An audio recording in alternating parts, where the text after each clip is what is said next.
வணக்கம் மக்களே, இன்னைக்கு நம்ம எதை பற்றி பார்க்க போகிறோம் அப்படின்னா நான்வெஜ்ஜை பற்றி பார்க்க போகிறோம். நான்வெஜ்ஜை பற்றி என்ன பார்க்க போகிறோம் அப்படின்னா, நான்வெஜ் நம்ம எப்போ சாப்பிட ஆரம்பித்தோம், இது சாப்பிட்றனால என்ன பெனிஃபிட்டு, இது சாப்பிடலாமா வேணாமா, இந்த நான்வெஜ் சாப்பிட்டா ஏன் லேட்டாக டைஜஷன் ஆகுது, இதை பற்றிலாம் இந்த வீடியோவில் பார்க்கலாம். வாங்க வீடியோக்குள்ளே போகலாம்.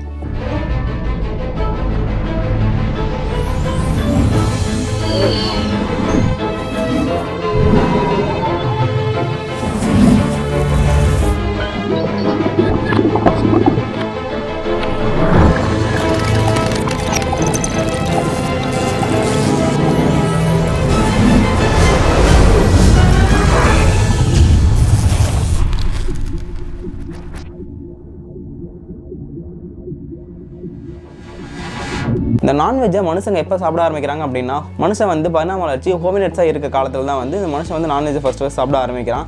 ஃபஸ்ட்டு வெஜ் தான் சாப்பிட்டுட்டு இருந்தாங்க. அதுக்கப்புறம் மனுஷங்க விலங்குகளை வேட்டையாட ஆரம்பிக்கிறாங்க. இது எதுக்காக ஆடுறாங்க அப்படின்னா, ஃபஸ்ட்டு இந்த விலங்குகள் தான் மனுஷனை வேட்டையாடிட்டு இருந்துச்சு. இதுக்கிட்ட காப்பாற்றிக்கிறதுக்காக தான் இந்த விலங்குகளை ஃபஸ்ட் வேட்டையாடுறாங்க.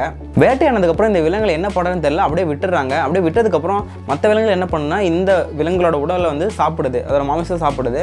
இதை மனுஷன் பார்க்குறான். இதுக்கு முன்னாடியுமே ஒரு விலங்கு இன்னொரு விலங்கு வேட்டையாடி சாப்பிட்றது மனுஷன் பார்த்துட்டே இருக்கான். இப்படி பார்த்துட்டே இருக்கும்போது இவனுக்கு ஒரு தாட் வருது, இந்த மாமிசத்தை நம்ம சாப்பிட்டா என்ன அப்படின்னு சொல்லிட்டு அதுக்கப்புறம் தான் இந்த மாமிசத்தை சாப்பிட ஆரம்பிக்கிறான். அப்படி சாப்பிட ஆரம்பிக்கும் போது என்ன பிரச்சனை வருது அப்படின்னா, இவனுக்கு இவனோட உடம்பு திடீர்னு மாமிசத்தை டைஜஷன் பண்ணுறதுக்கு ரொம்பவே கஷ்டப்படுது. ஆனாலுமே இந்த சுவை இவனுக்கு ரொம்பவே பிடிச்சிருக்கு. அதனால மாமிசத்தை கன்யூஸாக எடுத்துக்க ஆரம்பிக்கிறான். கொஞ்சம் கொஞ்சமாக இப்படி கொஞ்சமாக எடுத்துட்டதுனால இவன் உடல் இந்த மாமிசத்தை ஏற்றுக்கிற அளவுக்கு பரிணாம வளர்ச்சி அடையுது. அது மட்டும் இல்லாமல் இந்த மாமிசம் சாப்பிட்றதுனால இதில் இருக்க ப்ரோட்டீன்ஸ் இவனுக்கு ஒரு உடல் வளர்ச்சிக்கும் மூளை வளர்ச்சிக்கும் ரொம்பவே ஒரு பெரிய பங்கு வகிக்குது. இப்படிதான் மனுஷன் மாமிசத்தை எடுத்துக்க ஆரம்பிக்கிறான். இப்போ நம்ம முன்னோர்கள் அப்போலேருந்தே இந்த மாமிசம் எடுத்துட்டு இருந்தனால தான் இப்போ நம்ம மாமிசம் சாப்பிடும்போது நமக்கு இந்த ஜீரணம் சீக்கிரமாக கொஞ்சம் நடக்குது. அப்போ வெஜ்ஜில் சத்து இல்லையா அப்படின்னு கேட்டால் கிடையாது, வெஜ்ஜில் சத்து இருக்கு. வெஜ்ஜில் என்ன சத்து அதிகமாக இருக்குன்னா, நீர் சத்தும் நார் சத்து அதிகமாக இருக்கு. இது எதுக்கு யூஸ் ஆகுது அப்படின்னா, நம்ம போன்ஸை ஸ்ட்ரென்த்தாக வச்சுக்கிறதுக்கும் நம்ம உடம்பை ஸ்லிம்மாக வச்சுக்கிறது ரொம்பவே யூஸ் ஆகுது. அப்போ இதில் ப்ரோட்டீன் இல்லையா அப்படின்னா, ப்ரோட்டீனும் இருக்கு. நட்ஸ் எல்லாம் நிறையவே ப்ரோட்டீன் இருக்கு. ஆனால் இந்த நான்வெஜ் கம்பேர் பண்ணும்போது இந்த வெஜ்ஜில் கொஞ்சம் கம்மியாக ப்ரோட்டீன்ஸ் இருக்கிற மாதிரி தான் இருக்கு. அது மட்டும் இல்லாமல் இந்த நான்வெஜ் சாப்பிட்றதுனால உங்களுடைய நோய் எதிர்ப்பு சக்தி அதிகமாகும், உங்களுடைய மசில் க்ரோத் இன்க்ரீஸ் ஆகும், உங்கள் பாடி ரொம்பவே ஆக்டிவாக இருக்கும். குறிப்பிட்டு சொல்லணும் அப்படின்னா மீன் சாப்பிடலாம். இந்த மீன் சாப்பிட்றதுனால என்ன பெனிஃபிட் அப்படின்னு கேட்டால், இதில்